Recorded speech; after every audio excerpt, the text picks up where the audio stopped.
Presiden Prabowo Subianto bersama Wakil Presiden Gibran Rakabuming Raka resmi melantik para Menteri Kabinet Merah Putih yang akan membantu dalam pemerintahannya untuk 5 tahun ke depan. Pelantikan tersebut berlangsung di Istana Negara Jakarta Senin 21 Oktober 2024. Pelantikan para Menteri Negara berdasarkan Surat Keputusan Presiden Republik Indonesia Nomor 133/P tahun 2024 tentang pembentukan Kementerian Negara dan pengangkatan Menteri Negara Kabinet Merah Putih periode 2024-2029.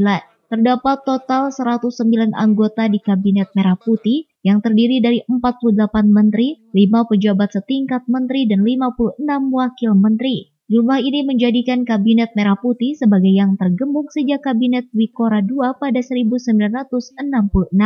Adapun susunan Kabinet Merah Putih Prabowo dan Gibran memasukkan 16 tokoh dari era pemerintahan Presiden Jokowi yang kembali dipercaya mengisi berbagai posisi strategis. Di antaranya 7 kementerian koordinator, terdapat 4 posisi yang dipegang oleh tokoh lama, termasuk Airlangga Hartarto yang kembali dipercaya sebagai Menteri Koordinator Bidang Perekonomian. Airlangga sebelumnya menjabat posisi serupa di Kabinet Indonesia Maju. Juga ada Pratikno, mantan Menteri Sekretaris Negara di era Jokowi, yang kini diangkat sebagai Menteri Koordinator Bidang Pembangunan Manusia dan Kebudayaan. Zulkifli Hasan yang sebelumnya menjabat sebagai Menteri Perdagangan kini ditunjuk sebagai Menteri Koordinator Bidang Pangan. Sementara itu, Agus Harimurti Yudhoyono dipercaya menjadi Menteri Koordinator Bidang Infrastruktur dan Pembangunan Kewilayahan, menggantikan peran sebelumnya sebagai Menteri Agraria dan Tata Ruang.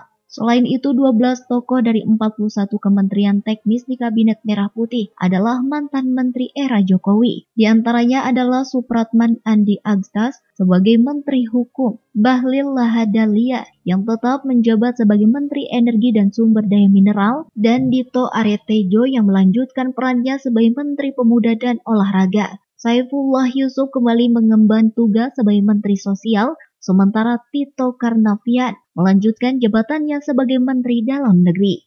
Nama-nama lain yang juga kembali menjabat termasuk Sakti Wahyu Trenggono sebagai Menteri Kelautan dan Perikanan, Erick Thohir sebagai Menteri BUMN, Budi Gunandi Sadikin sebagai Menteri Kesehatan, Andi Amran Sulaiman sebagai Menteri Pertanian, dan Sri Mulyani Indrawati sebagai Menteri Keuangan.